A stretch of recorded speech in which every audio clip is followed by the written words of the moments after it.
Alright, I want to show you a couple metal detecting apps that I use. One is a PCGS price guide and the other is Zillow, and I'll show you Zillow in a second. But in one of my earlier videos I talked about rubbing Roosevelt dimes, silver or not, doesn't really matter. And this is why.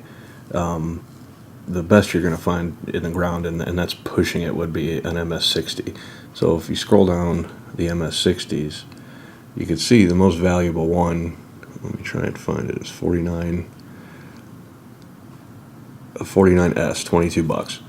It costs more than that to have it graded, and in order to sell it for $22, it would have to be graded. So it doesn't matter. I mean, worst case, okay, so your collection doesn't have a 50 or 60, it's got a 55, but it doesn't really matter. I mean, I guess if you were really super picky about it, then go ahead and keep spraying your rosies, but I'd just rub the crap out of them.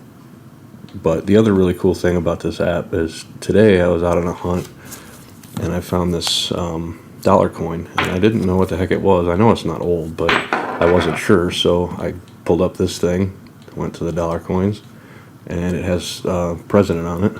So down here at the bottom, presidential dollars, and it's a John Adams, 2007, and it's definitely not an MS63. I mean, you see it's pretty crappy. It's corroded and whatnot, but so it's only worth $1. But so there you go. So that's the PCGS app, and then the other is Zillow. And the reason I use Zillow is to find out how old the houses are. So that's a house I'm going to be hunting later. So let's try. Today I was at Chardon High School.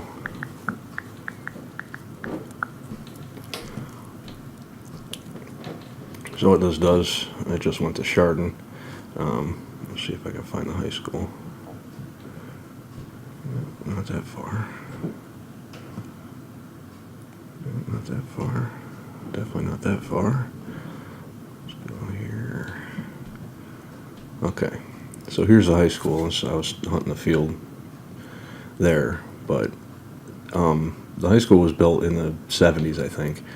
But the reason I went ahead and hunted it is because if you look at the ages on some of these houses, let me try and find where exactly I was.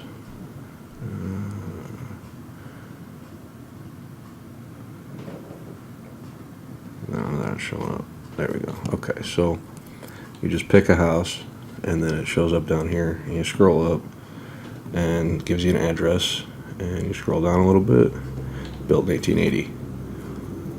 And it's not every house has that, but so you can just pick a house and go and see when it was built. This one, I don't know. Yeah, built in 1880. So you can get an idea how old the area is. So there you go. Those are the two apps that I use for metal detecting.